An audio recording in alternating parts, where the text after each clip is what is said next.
Now, on avoiding the Republican shutdown. In less than a month, Republicans will face their greatest test under the Trump administration, whether or not they will work in a common-sense, bipartisan way to keep the government open and funded. The only way to avoid a shutdown is to work in a bipartisan way with a bill that can get both Democratic and Republican votes in the Senate. As I've said for months, Democrats want to keep the government open in a bipartisan, common-sense way. That's why we supported bipartisan appropriation bills in July. But the ball now is in the Republican court, in Leader Thune's court, in Speaker Johnson's court.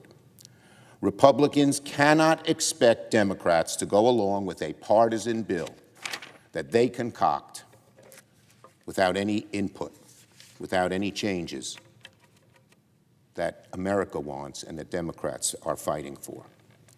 Republicans cannot expect Democrats to go along with a partisan bill. We're not going to bail Republicans out of their own chaos, out of their own failed policies.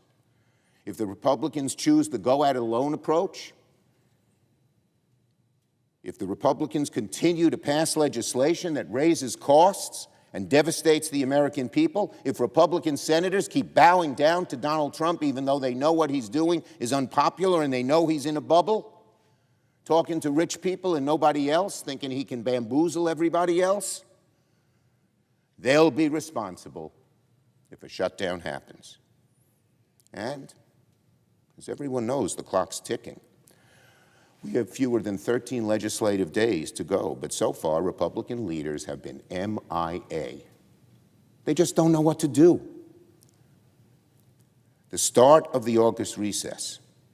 At that start, Leader Jeffries and I wrote to the Republican leaders saying, let's have a sit-down. Let's talk about how to keep the government open. We heard nothing, nothing. Leader Jeffries and I last week reached out again, to sit down, to talk, to plan strategy for keeping the government open. Again, crickets, nothing. Heard nothing from them, and time is short.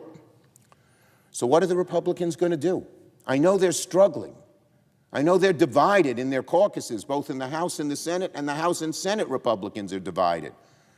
While we, Democrats, are unified. Leader Jeffries and I and our two caucuses are in lockstep. That we want bipartisan negotiations and a bipartisan bill, truly bipartisan bill. So what are the Republicans going to do? Do they want to continue their our way or the highway approach? Are they going to continue to go at it alone? Are we going to continue to hear nothing from them?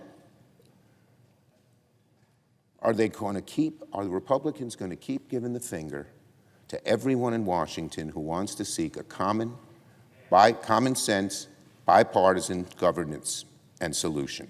I hope not, because that's the path that leads to a shutdown, a Republican shutdown, a Trump shutdown. Democrats can't just say they want to avoid a shutdown. They got to prove it.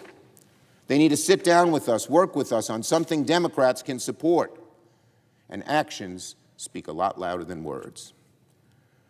We need to see some action from Republican leaders showing they're serious about preventing a shutdown at the end of the month. Yield the floor.